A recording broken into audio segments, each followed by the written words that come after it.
నా దేవుని పిల్లలారా, ఈ అవకాశాన్ని కలుగు చేసిన తండ్రైన దేవుడికి కృతజ్ఞతాస్తుతులు చెల్లిస్తూ యూట్యూబ్ను వీక్షిస్తున్న నా ఆత్మీయులందరికీ క్రీస్తు వారి పేరట వందనాలు.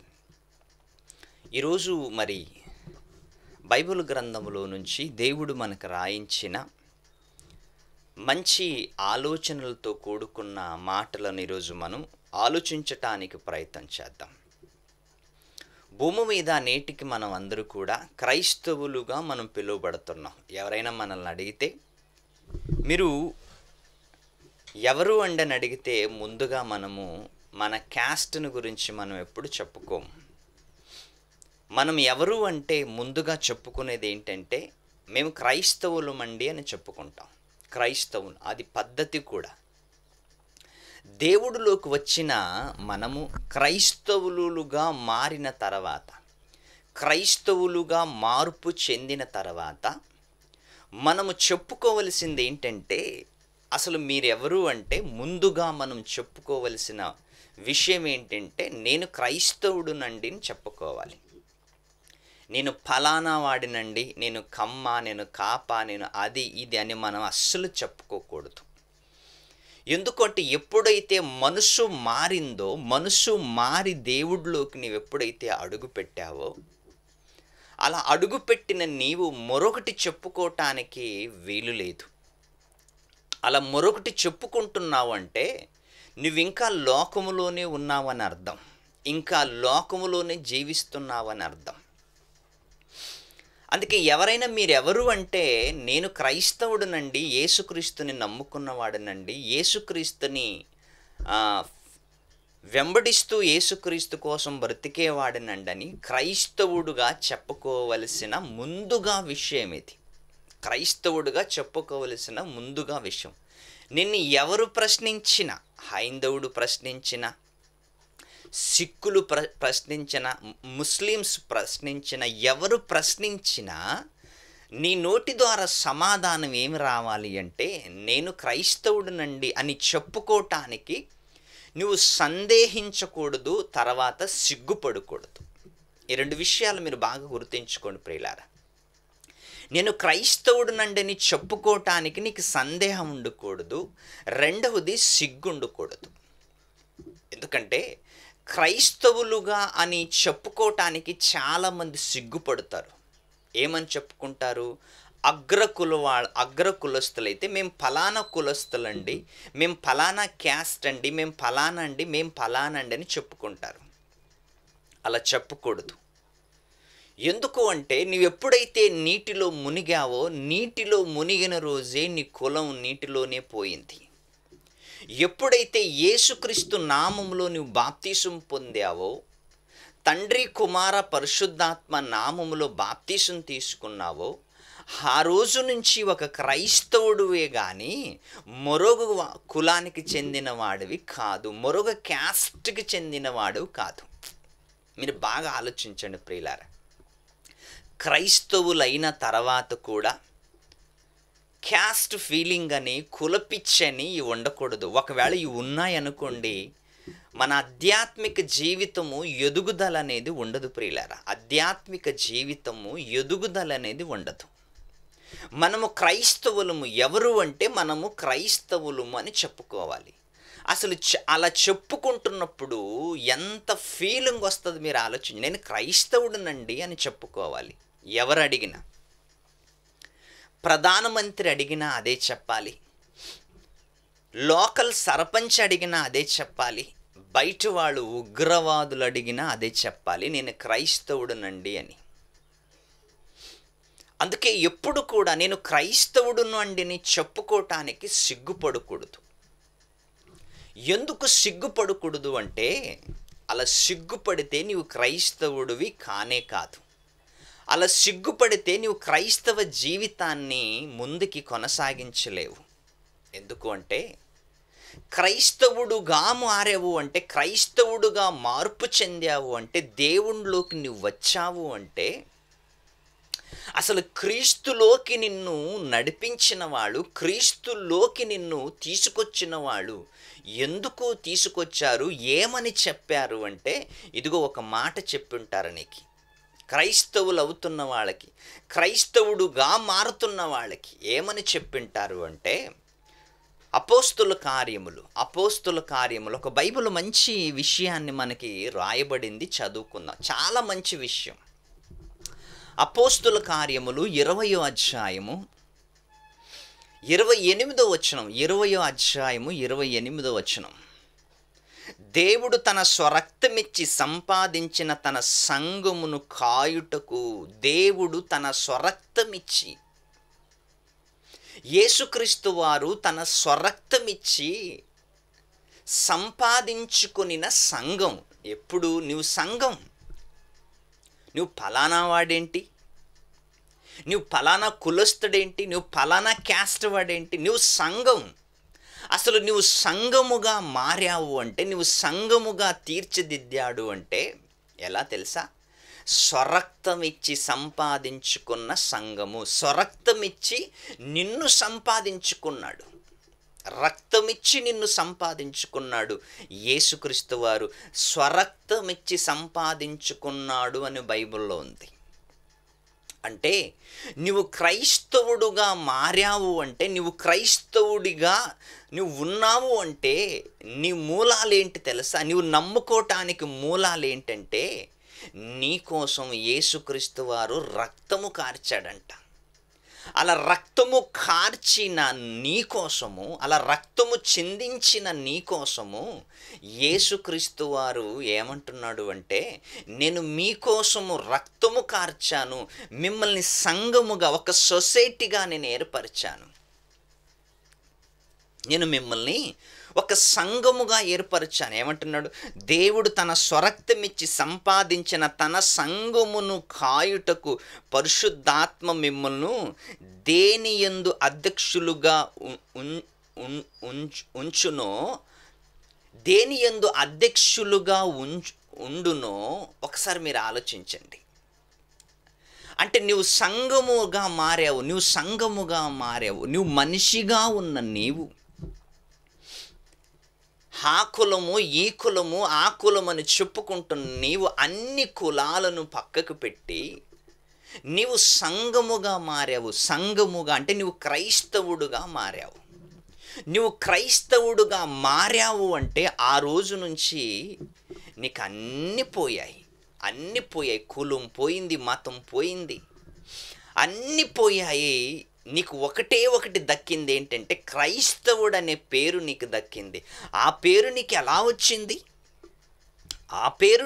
వచ్చింది అంటే, రక్తమిచ్చి సంపాదించిన నీవు సంఘము కాబట్టి రక్తము కార్చాడు నీకు ఆ పదం రావటానికి. నువ్వు క్రైస్తవుడుగా నీకు పదం రావటం, నువ్వు క్రైస్తవుడుగా మారటానికి యేసుక్రీస్తు వారు ముందుగా రక్తము కార్చాడు, శరీరాన్ని నలుగుగొట్టుకున్నాడు, నిన్ను ఒక మంచి మార్గములోకి, తన రాజ్యములోకి నడిపించుకోవటానికి. ఒక ఎమ్మెల్యే గారు తను ఓటు వేయించుకోవటానికి ఇల్లు ఎలాగైతే తిరుగుతాడో, ఒక సర్పంచ్ తనని మెంబర్గా గెలిపించటానికి ఇల్లు ఎలాగైతే తిరిగి దండం పెడతాడో, ఒక ప్రధానమంత్రి మంత్రి కావటానికి దేశ విదేశాలు ఎలాగైతే తిరుగుతాడో, క్రీస్తు వారు తన రాజ్యాన్ని స్థాపించటానికి ఈ భూ ప్రపంచములో క్రైస్తవులనిగా చెయ్యటానికి తన తిరిగిన గల్లి లేదు, తన తిరిగిన రాష్ట్రం లేదు ప్రియులారా. తను ఎన్నో విషయాలను సమాజానికి చెప్పాడు, ఎంతో మందిని కాపాడుకున్నాడు. మానవాళిని పరిశుద్ధులుగా నిర్ణయించటానికి, మానవాళిని పరిశుద్ధులుగా చెయ్యటానికి, మానవాళి కోసము యేసుక్రీస్తు వారు తన స్వంత రక్తాన్ని కూడా చిందించటానికి సిద్ధపడ్డాడు అంటే మీరు ఒక్కసారి ఆలోచించండి. ఇలాంటి త్యాగపూరితమైన జీవితం ఎవరు చేస్తారండి? అందుకే ఈరోజు యేసుక్రీస్తులో ఉన్న మనము సంఘముగా ఉన్నాము. సంఘానికి శిరస్సు ఎవరు అంటే యేసుక్రీస్తు వారు. సంఘానికి శిరస్సు యేసుక్రీస్తు వారు. ఇప్పుడు సంఘము అనగానే మనం అన్నమాట. సంఘం అనగానే మనం. ఇంకొక మంచి మాట చదువుకుందాం. మత్తయి రాసిన సువార్త 26వ అధ్యాయము 27 వచనం. 26, 27 ఒక మంచి విషయాన్ని మనకి ఇక్కడంక కూడా వ్రాయబడింది, చదువుకుందాం. 26, 27. మరియు ఆయన గిన్నె పట్టుకొని కృతజ్ఞతాస్తుతులు చెల్లించి, మరియు ఆయన గిన్నె పట్టుకొని చివరి రాత్రి భోజనం అంటారు దీన్ని. బైబిల్లో చివరి రాత్రి భోజనం యేసుక్రీస్తు వారు అపోస్తలులతో కలిసి చేసిన చివరి రాత్రి భోజనం, యూదాతో కలిసి చేసిన చివరి రాత్రి భోజనం ఇది. యూదాతో కలిసి చేసిన భోజనం, యూదాతో మాట్లాడిన విషయం. ఏమంటున్నాడు ఆయన? యేసు ఒక గిన్నె పట్టుకొని కృతజ్ఞతాస్తుతులు చెల్లించి వారికిచ్చి, దీనిలోనిది మీరందరూ త్రాగుడి, ఇది నా రక్తము, మీరు దీనిలోనిది మీరందరూ త్రాగుడి, మీరందరూ త్రాగండి. వాళ్ళే కాదు, ఈరోజు మనము కూడా త్రాగుతున్నాం.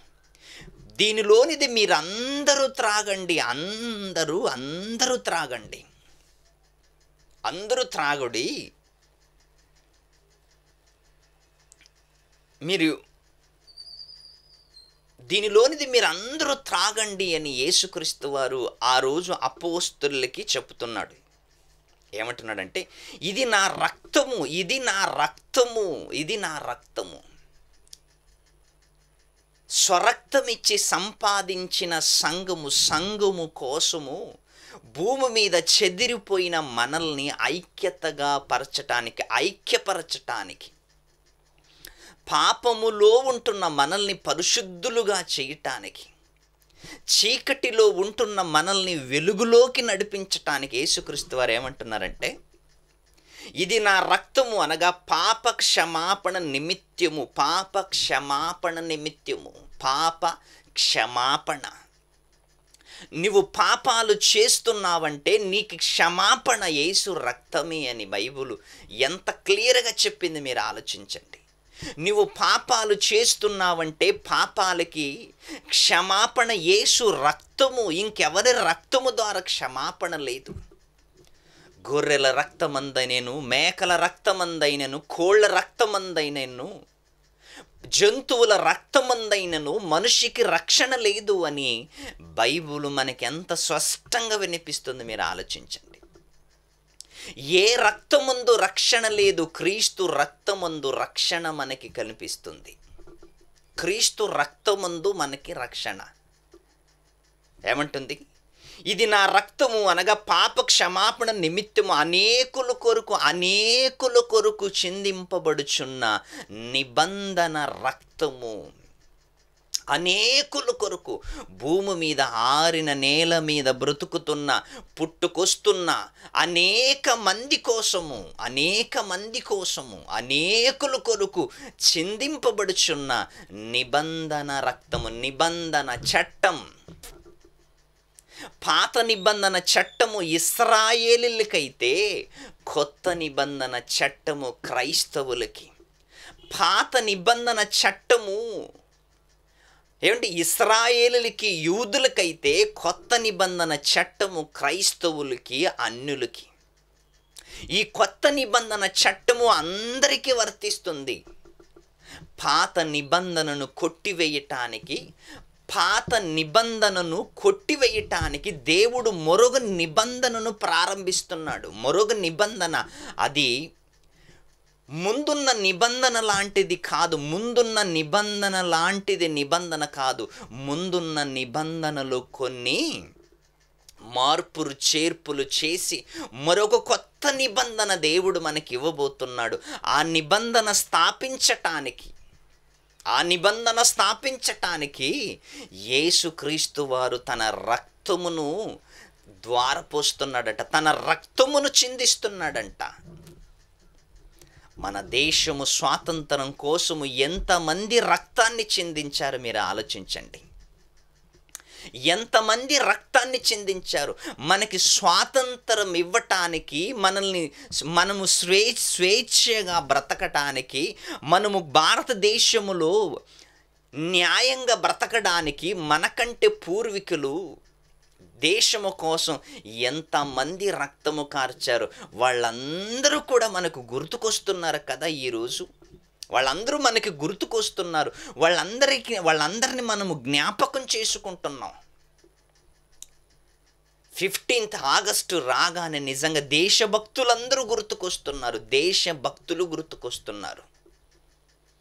15th ఆగస్టు రాగానే దేశం కోసం ప్రాణం పెట్టినవాడు, దేశం కోసం పాట పాడినవాడు, దేశం కోసం చట్టం చేసినవాడు అందరూ గుర్తుకొస్తారు ప్రియులారా. మరి 26th జనవరికి ఎవరు గుర్తుకొస్తారు? చట్టం గుర్తుకొస్తుంది, న్యాయం గుర్తుకొస్తుంది, ధర్మం గుర్తుకొస్తుంది, రాజ్యాంగాన్ని రాసిన వాళ్ళు గుర్తుకొస్తున్నారు, రాజ్యాంగాన్ని పాటించిన వాళ్ళు గుర్తుకొస్తున్నారు, చట్టాన్ని చదివిన వాళ్ళు గుర్తుకొస్తున్నారు.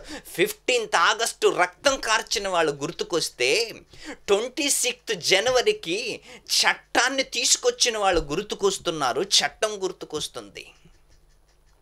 మీరు ఆలోచించండి. ఒక సంఘాన్ని స్థాపించటానికి, ఒక సంఘాన్ని నిలబెట్టడానికి, తన సంఘాన్ని ప్రపంచమంతా విస్తరింప చేయటానికి డబ్బులతో స్థాపించే సంఘాలు కానే కాదు ప్రియులారా. డబ్బులతో స్థాపించిన సంఘాలు ఎప్పుడో నేలరాలిపోయాయి. డబ్బులతో స్థాపించిన సంఘాలు కానీ, డబ్బులతో స్థాపించిన కట్టడాలు కానీ నేలమట్టముకి రాలిపోయాయి. కానీ యేసువారు స్థాపించిన సంఘము, యేసువారు కట్టిన కట్టడ, యేసువారు నిలబెట్టిన భవనాలు ఏంటి అంటే రక్తముతో నిలబెట్టాడు, రక్తముతో కట్టాడు, రక్తముతో స్థాపించాడు. అనేకుల కొరకు చిందింపబడుచున్న నిబంధన రక్తము, కొత్త చట్టము తీసుకొస్తున్నాడు. పాత నోట్లు పాడైపోయాయి, కొత్త నోట్లు ఎలాగైతే వచ్చాయో, పాత నోట్లు రద్దు చేసి కొత్త నోట్లు ఎలాగైతే తీసుకొచ్చారో, పాత చట్టాన్ని రద్దు చేయటానికి యేసుక్రీస్తు వారు ఒక కొత్త చట్టాన్ని పెట్టటానికి, కొత్త చట్టం పెట్టటానికి యేసుక్రీస్తు వారు ఆ కొత్త చట్టాన్ని స్థాపించటానికి, ఏమండి, ఆ కొత్త చట్టాన్ని స్థిరపరచటానికి యేసుక్రీస్తు వారు చేసిన త్యాగం ఏంటో తెలుసా? తన శరీరములో ఉంటున్న రక్తమంతా కూడా ధారపోశాడు. మనుషుల పాపాల నిమిత్తము అనేకుల కొరకు చిందింపబడుచున్న రక్తము. సత్యము మనిషిని స్వతంత్రునిగా చేసింది. సత్యము మనిషిని స్వతంత్రునిగా చేసింది. ఒకరోజు మనుషుల రక్తము భారతదేశములో స్వతంత్రాన్ని ఎలాగైతే ఇచ్చాయో, ఒకరోజు మనుషుల రక్తము భూమి మీద భారతదేశములో స్వేచ్ఛగా బ్రతకడానికి ఎలాగైతే హక్కులు కల్పించాయో, యేసువారి రక్తము, యేసువారి స్థాపించిన నిబంధన రక్తము, యేసువారి చెప్పిన సత్యము మనిషికి స్వాతంత్రాన్ని కలుగు తెచ్చాయి, స్వాతంత్రాన్ని ఇప్పించాయి. ఈరోజు క్రీస్తు సామ్రాజ్యములో ధైర్యముగా తల ఎత్తుకొని స్వతంత్రులుగా మనం బ్రతుకుతున్నామంటే అసలు నీవెవరివి, ఏ కులస్థుడివి, ఏ మతస్థుడివి లేదక్కడంక. నేను క్రైస్తవుడు అని చెప్పుకోవాలి. నేను క్రైస్తవుడిని. నీకు కులములు, క్రైస్తవుడిగా మారిన తర్వాత కులం లేదు, క్రైస్తవుడుగా మారిన తర్వాత మతం లేదు, క్రైస్తవుడుగా మారిన తర్వాత నీకు ఇంకేమి లేదు. ఒకటే నీకు దేవుడికి సంబంధం, అన్యోన్య సావాసం. బ్రతుకుట క్రీస్తే, చావైతే లాభం. దేనికోసం? ఒకసారి మీరు పౌలు గారు దేనికోసం చావాలనుకున్నాడు? తన కోసం ప్రాణము పెట్టిన యేసుక్రీస్తు కోసం చావాలనుకున్నాడు ఆయన. తన కోసం ప్రాణం పెట్టిన యేసుక్రీస్తు వారి కోసం చావాలనుకున్నాడు యేసుక్రీస్తు పౌలు గారు. ఇంకొక మంచి మాట చదువుకుందాం. ఇబ్రీలు రాసిన పత్రిక 13వ అధ్యాయం 12వ వచనం. ఎంత అద్భుతమైన మాట! మీరు బైబిల్ తీసి చదవాలి. ఇబ్రీలు రాసిన పత్రిక 13వ అధ్యాయం 12వ వచనం. కావున యేసు కూడా తన స్వరక్తమిచ్చి స్వరక్తము చేత కావున యేసు కూడా తన స్వరక్తము చేత ప్రజలను పరిశుద్ధపరచుటకై తన స్వరక్తము చేత ప్రజలను పరిశుద్ధపరచుటకై గవిని వెలుపట శ్రమ పొందెను. మనుషులందరినీ పరిశుద్ధపరచటానికి. ఎన్ని కోట్లు ఇస్తే మనుషుడు పరిశుద్ధుడవుతాడు చెప్పండి? ఎన్ని లక్షలు ఇస్తే మనిషి పరిశుద్ధుడవుతాడో చెప్పండి? మనిషి పరిశుద్ధుడు కాలేడు. మనిషి పరిశుద్ధుడు అవ్వాలి అంటే పరిశుద్ధుని రక్తము స్వీకరించాలి. మనిషి పరిశుద్ధుడు అవ్వాలంటే పరిశుద్ధుడు మనుషులందరి కోసము రక్తము కార్చాలి. అది పరిశుద్ధమైన రక్తం, పాపము చెయ్యని రక్తం, పాపము లేని రక్తము, పరిశుద్ధమైన రక్తం, నిష్కళంకమైన రక్తం, కళంకము లేనిదిగా ఉండాలి. మనమందరూ పాపం చేశాం, మనమందరూ దోషులుగా నిలబడ్డాం, మనమందరూ నేరాలు చేశాం, మనమందరూ నేరఘోరాలు చేశాం. మన కోసము యేసుక్రీస్తు వారి లోకానికి వచ్చాడు. మన కోసం ఈ యేసుక్రీస్తు వారి లోకానికి వచ్చాడు. లోకానికి వచ్చి తన రక్తాన్ని చిందించాడు మనలందరినీ ఐక్యతపరచటానికి. చెదిరిపోయిన మనలను, మార్గం తప్పి తిరుగుతున్న మనలను, అక్రమముగా బ్రతుకుతున్న మనలను, తల్లిదండ్రులకి లోబడి బ్రతకని మనలను, దేవుడికి లోబడని మనలను లోబడేటట్లుగా చేశాడు. అనేక మంచి మాటలు బోధించాడు. అనేకులను యేసువారు మంచి మార్గములు నడిపించాడు. ఇబ్రీలు రాసిన పత్రిక 12వ అధ్యాయం, 24వ వచనం, కొత్త నిబంధనకు మధ్యవర్తి అయిన యేసునొద్దకును కొత్త నిబంధన రక్తముతో స్థాపించిన కొత్త నిబంధన, రక్తముతో స్థాపించిన కొత్త నిబంధన. పాత నిబంధన రక్తముతో స్థాపింపబడినది కాదు, కొత్త నిబంధన రక్తముతో స్థాపింపబడినది.